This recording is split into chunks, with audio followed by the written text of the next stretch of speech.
Each year, tens of thousands of couples seek marital therapy, hoping that that will be the key to saving their marriage. Unfortunately, that's not always the case. In fact, often marital therapy can actually undo the progress that you might be making and may actually cause you to move closer to divorce rather than away from divorce. And I want to talk with you about why that's the case and what you can do to get around that. So join me with some of this information that I can share with you. So we want to talk about why marriage therapy can be dangerous to your marriage and what the experts really don't want you to know. Each year, tens of thousands of couples seek marriage counseling hoping to save their marriages, and most will find it unhelpful, some will find it hurtful, and few will benefit. Half will still divorce. These are the statistics about marriage therapy that you may not have heard about. Of the couples attending therapy, half will end up divorced, which means they're no different than the general population, where about 50% of marriages end in divorce. So even those attending therapy have the same statistics. In fact, 75% of people who go to marital therapy say they have no measurable change in their relationship, and only 10 to 15% will report any positive change.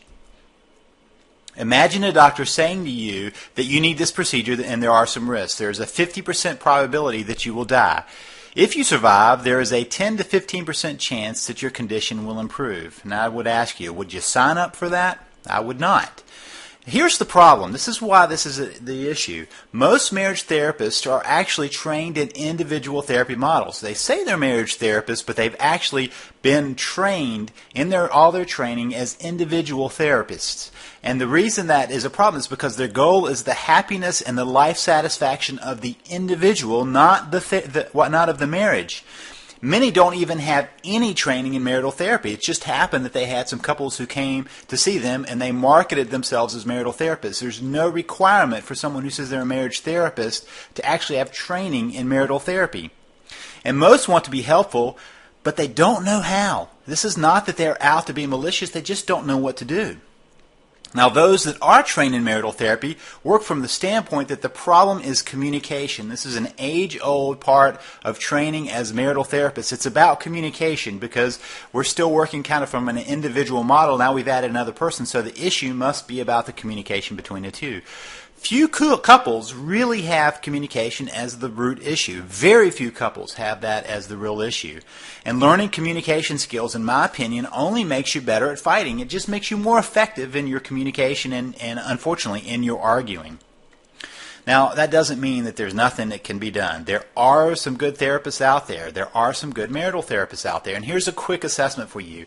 If you will ask the therapist that you're talking to, who is your client? If they give you any answer other than a variation on their client is your relationship, it's time to move on. In other words, a marital therapist should look at the situation as the relationship is what they're working on. It's not one or the other of you or communication or whatever. It's your relationship. That's one way to get a good, quick assessment to even see if their brain, their mind, is on the right target. And there are approaches that can help, that can get to the real issue. Now, the real issue is that perceptions of each other that are built on years of hurts and pains. In other words, we misperceive each other. And in fact, I have the theory that we co-create how we view each other and co-create how we live with each other. And that's the real issue. And to put it more bluntly, we're not creating a sense of connection, of being a team, of being a we. And in order to have success in a marriage, you have to create that sense of connection. You have to change the perceptions of each other, and you have to start with that by building that sense of being a we.